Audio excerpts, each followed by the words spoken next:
في آية في سورة النساء قال الله عز وجل: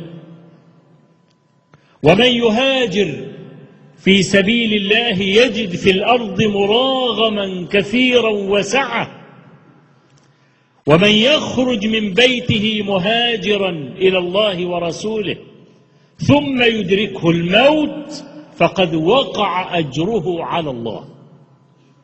هذه الآية كان لها سبب نزول. رجل كبير في السن كان يسكن في مكة بعد هجرة النبي عليه الصلاة والسلام إلى المدينة، ونحن نعلم أن الله عز وجل قد وضع وجوب الهجرة عن الرجال الكبار وعن النساء وعن الصبيان، وأوجبها على كل قادر. فهذا رجل معذور عذره الله عز وجل لكبر سنه،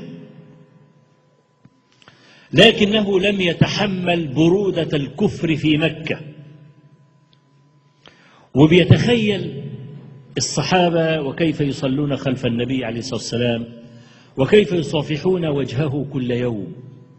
لم يتحمل أن يعيش في مكة، فخرج من مكة إلى المدينة، ومن مكة إلى المدينة قرابة 450 كيلو متر، يعني هي مسافة طويلة، وكثير منكم ذهب إلى الحج أو ذهب إلى العمرة ويعلم المسافة ما بين مكة والمدينة.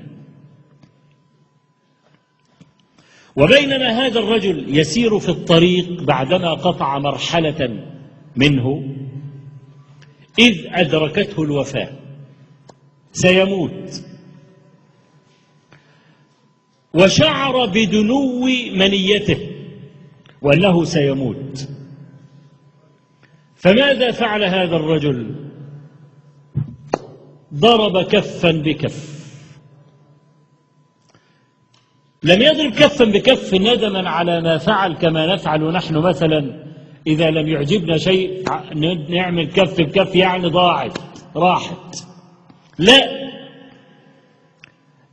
ضرب كفا بكف. ضرب الكفة الأولى هكذا وقال: اللهم هذه بيعتي لك. وضرب كفه الأخرى وقال: اللهم هذه بيعتي لنبيك.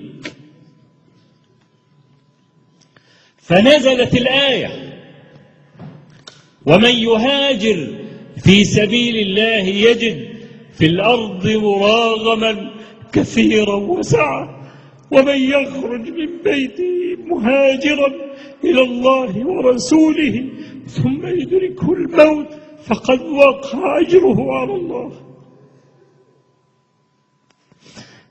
لم يعين له جزاء ولا أجرا، إنما قال: أجره علي أنا. وإبهام الأجر دلالة على عظم الجزاء.